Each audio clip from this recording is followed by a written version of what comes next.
Hi there, and welcome to This Day in History for April 9th. April 9th is the 99th day of the year in the Gregorian calendar, 100th in leap years, with 266 days remaining to the end of the year. Today's word is rebus. Rebus is a noun that means a representation of words or syllables by pictures of objects or by symbols, whose names represent the intended words or syllables in sound, or a riddle made up of such pictures or symbols. Some examples might be, can you see well? Eggs over easy. Yellow jacket. Big boy. Red-handed. Or green thumb, to list a few. The word rebus comes to us from Latin, where it meant by things. Eventually, the word came to mean picture writing, as a word or message was indicated by things. First known use of the word rebus is in the early 1600s. Rebus. Today's word rebus was suggested by YouTube viewer at Lynn Creamer. Thanks, Lynn. And if you have a word you'd like us to explore in this Word of the Day segment, drop it in the comments. We'll take a look at it. And with that, this is the birthday of American singer, songwriter, and guitarist Carl Perkins, born April 9th, 1932, in Tiptonville, Tennessee. His folks were poor sharecroppers, and in those days, every member of the family worked in the field. So he started putting in those long days in the cotton fields when he was 6 years old. His exposure to music was Southern gospel singing and the Grand Ole Opry on the radio. Hearing Roy Acuff on the radio inspired Carl to ask his parents for a guitar. They couldn't afford to buy him one, but his dad made him a guitar out of a cigar box and a broomstick. Later on, a neighbor sold him an old worn-out guitar. As anyone who's ever dealt much with a guitar will know, sometimes the strings break, and the usual solution is to replace them, but they were even too poor to buy new strings, so Carl would retie them. One usually slides the fingers up and down the neck to change notes, but a string with a knot in it is a bit of a weapon, so to avoid cutting his fingers on those knots, he would bend the notes. He taught himself the songs he heard in the Grand Ole Opry, wrote his first song when he was 13. The family moved to Lake County, Tennessee, which is a bit south of where they lived before and closer to Memphis. Now, this was just a few months before Carl turned 15. As many did in those days, he played in various taverns, even though he was only a teenager, and then live on the radio, WTJF in Jackson, Tennessee. I understand WTJF is still in operation, although probably under different ownership and surely a different format by now. But that's one place that Carl Perkins played live shows as a young teenager. He often played with his brothers as the Perkins brothers, and they became quite popular in the late 40s and early 50s. They all still had day jobs, too, whatever kind of work they could get. He got married in his early 20s, and his bride encouraged him to play music full-time. In the summer of 1954, Carl met up with Elvis Presley, and in the fall, he got signed with Sun Records with that first song he wrote when he was 13, called Movie Mag.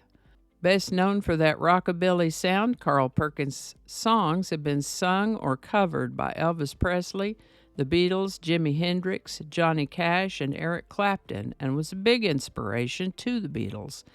Paul McCartney said that if there had been no Carl Perkins, there would be no Beatles. Carl Perkins has been inducted into the Rock and Roll Hall of Fame, the Rockabilly Hall of Fame, the Memphis Music Hall of Fame, and the Nashville Songwriters Hall of Fame, and also received a Grammy Hall of Fame award.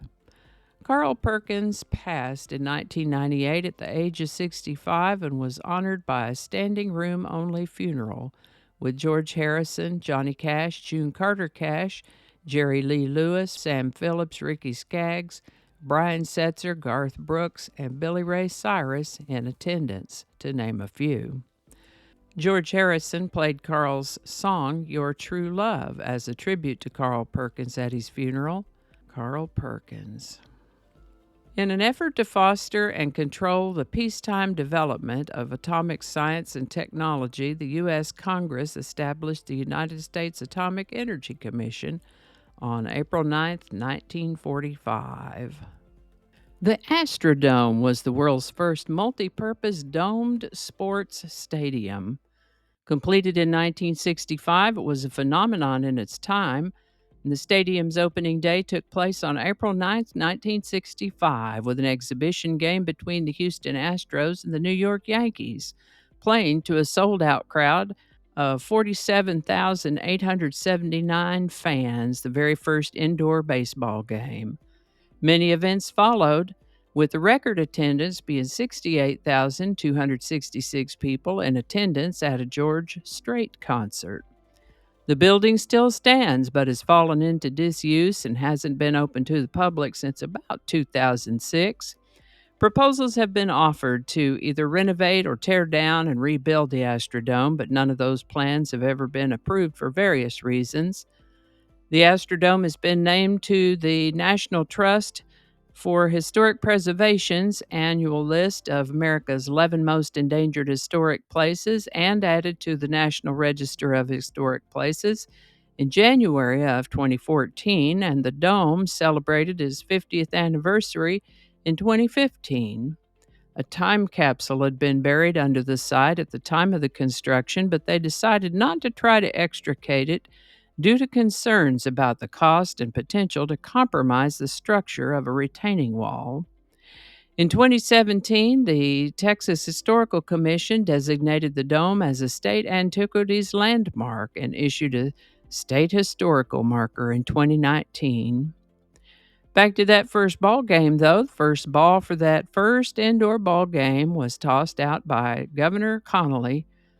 Dick Turk Farrell of the Astros threw the first pitch, and Mickey Mantle had both the first hit, a single, and the first home run in the Astrodome. The Astros won that one 2-1 in 12 innings. The Astrodome. Now, I talked about other things for April 9th last year, so I'll be sure to leave a link for you if you'd like to see that. Today's song is Blue Suede Shoes by Carl Perkins. I imagine many folks think of Elvis Presley when this title comes up, but it was written by and originally recorded by Carl Perkins in 1955. There are a couple of versions about the inspiration for the song Blue Suede Shoes. Both stories are based on someone who was very protective of his suede shoes. Blue Suede Shoes was very popular by the end of the year, and Carl Perkins was on his way to New York to perform on the Ed Sullivan Show when he was involved in a pretty bad car wreck, ended up in the hospital. Meanwhile, Elvis was a rising star with a similar sound, and his label wanted him to sing Blue Suede Shoes. Carl and Elvis knew each other, so Elvis was hesitant to issue a competing version on a different label. Carl said of the situation, "I was a poor farm boy, and with shoes I felt I had a chance, but suddenly there I was in the hospital." Elvis, on the other hand, had everything: the looks, the moves, the manager, the talent, and he didn't look like Mr. Ed, like a lot of us did. Elvis was hitting them with sideburns, flashy clothes, and no ring on the finger. I had 3 kids. Once Elvis hit the airwaves with Blue Suede Shoes, and with Carl recuperating from the car wreck, Carl Perkins became more known for songwriting than for performing. Even so, it will certainly have been a different future for the music industry without Carl's songs, no matter who sang them. Blue Suede Shoes by Carl Perkins. Link in the description. Alrighty, thank you so much for watching. Consider subscribing if you haven't already. Feel free to share this video with a link in your email, messaging, or social media. If you enjoy this series, you can check out the playlist that contains these videos. I'll put a link to that in the description. That description lives on YouTube, so for other platforms, I'll include a link to my blog page that's called No Really. You can also find me on Rumble, BitChute, and Odyssey. All those links in that description. Alrighty, that's all I can think of right now. Thanks again, and I'll see you next time.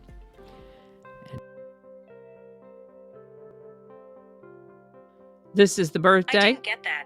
Could you try again? I wasn't talking to you. And from the Life is What Happens When You Make Other Plans department. Oh, where's your microphone? Oh, get your microphone. What is it with you and this microphone? Okay, here we go. Maybe we could get a little camera back up there again. Right there. Little bitty tiny camera.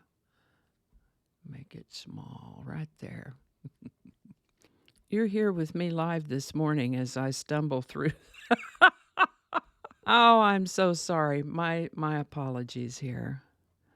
I thought I had it all ready to go, and I just didn't, I guess. So I thought I was ready to go, and my apologies for the hiccups and the baubles. See, that's all stuff that gets edited out in the edited versions. We'll have a lot to edit today. Cacophony is a sound. Oh, cacophony is a noun that you got to read it the right way. Don't alienate people who can be helpful to you. Flinging happiness all over the place. Alrighty, back to work. I think we got it this time.